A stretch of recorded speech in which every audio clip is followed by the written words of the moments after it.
লাংঘেন সমষ্টিৰ জামুগুৰি হলিপথাৰত অৱস্থিত ৰাধাকৃষ্ণ মন্দিৰত ৬৮ সংখ্যক শ্ৰী শ্ৰী ৰাধাকৃষ্ণ দৌল মহোৎসৱৰ সফল সামৰণি।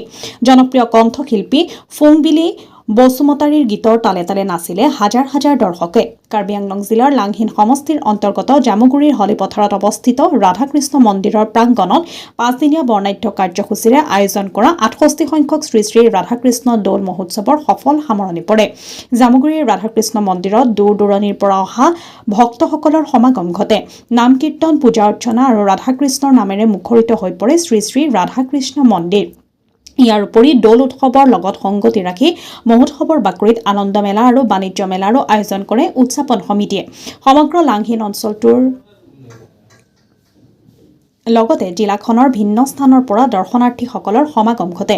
কাৰ্যসূচীত গীত মাত, নৃত্য, খেল ধেমালি আৰু সাংস্কৃতিক অনুষ্ঠানৰো আয়োজন কৰে।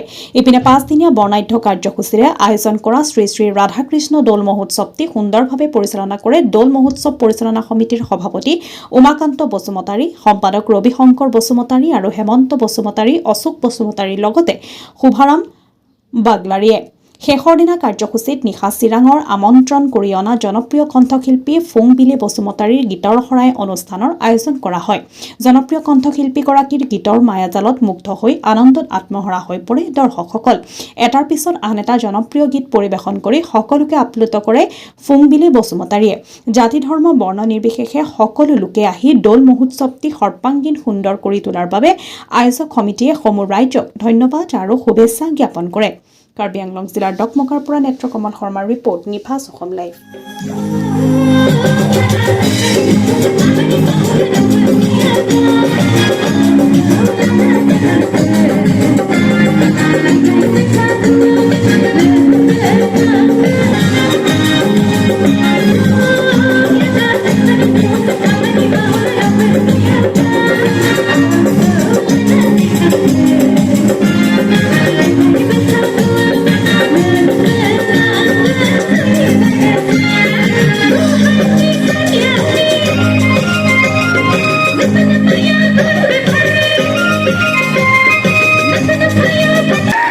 সেইখনে বেশ খান্দানি আৰ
আন্তৰিকতা, শ্ৰদ্ধা আৰু নমস্কাৰ জনাইছোঁ।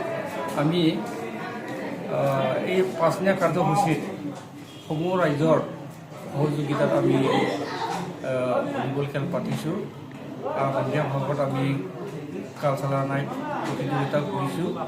আজি শেষ নিশা, আজি এই শেষ নিশাত আমি সাংস্কৃতিক সন্ধিয়াত আমি এগৰাকী ছিংগাৰ জনাইছোঁ আৰু লগতে আমাৰ ওচৰে পাজৰে সকলোসমূহ ৰাইজে আমাক বহুত সহায় সহযোগিতা আগবঢ়াইছে।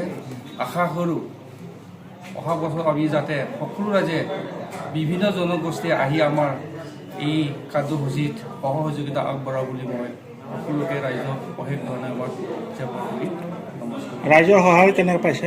ৰাইজৰ সহায় আমি বিভিন্ন ক্ষেত্ৰত ৰাইজে আমাক সহযোগিতা কৰিছে। টকা পইচা, খেলা ধূলা, ৰং খেলা, সাংস্কৃতিক সন্ধিয়াত বিভিন্ন জনগোষ্ঠীয়ে আহি পেলাই অংশগ্ৰহণ কৰিছে, বহুত সহযোগিতা কৰিছে।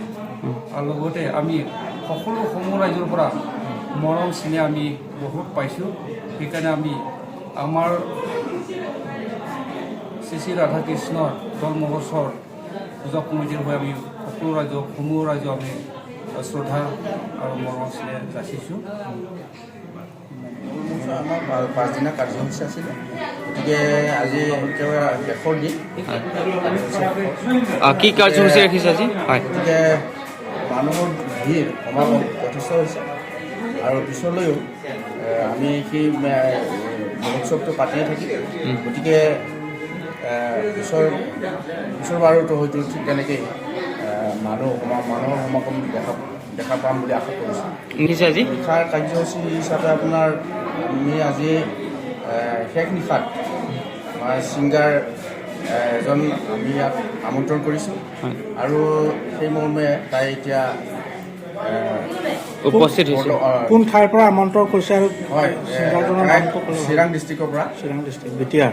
হয়, শিল্পীগৰাকীৰ নাম শিল্পীগৰাকীৰ নাম হৈছে ফুংবিলি বসুমতাৰী। ফংবিলি কৈছিল। তেখেতৰ সংগীত অনুষ্ঠানত যদি সামৰণি পৰিব অনুষ্ঠানৰ। হয়।